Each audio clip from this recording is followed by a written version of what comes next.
এবার Kim Jong উন যেন আরো ভয়ঙ্কর রূপে হাজির হলেন সবার সামনে। উত্তর কোরিয়া স্পষ্ট জানিয়ে দিয়েছে, কিম নিহত মানেই শুরু হবে নিউক্লিয়ার যুদ্ধ।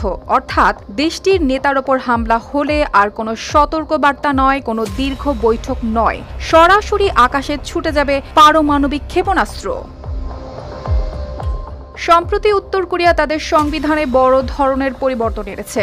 নতুন সংশোধনী অনুযায়ী বিদেশি কোনো শক্তির হামলায় যদি কিম জং উনের মৃত্যু হয়, তাহলে স্বয়ংক্রিয়ভাবে শুরু হবে পারমাণবিক পাল্টা আঘাত। এমনকি দেশের পারমাণবিক কমান্ডো সিস্টেম বিপদের মুখে পড়লেও সঙ্গে সঙ্গে হামলার নির্দেশ কার্যকর হবে।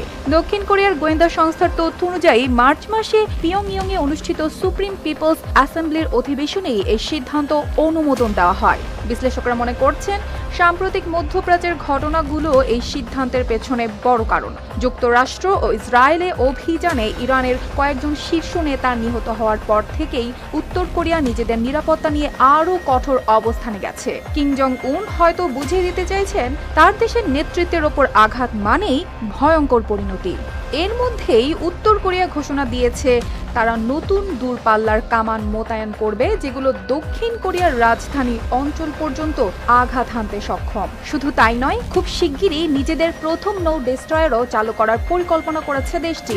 আরও একটি বিষয় বিশ্বকে অবাক করেছে, উত্তর কোরিয়ায় এবার সংবিধান থেকে দক্ষিণ কোরিয়ার সঙ্গে পুনরেকত্রীকরণের কথাও সরিয়ে দিয়েছে। অর্থাৎ দুই কোরিয়া আবার এক হবে, এই পুরনো ধারণা থেকেই পুরোপুরি সরে এসেছে পিয়ংইয়ং। এখন দক্ষিণ কোরিয়াকে তারা সরাসরি শত্রু রাষ্ট্র হিসেবেই দেখছে।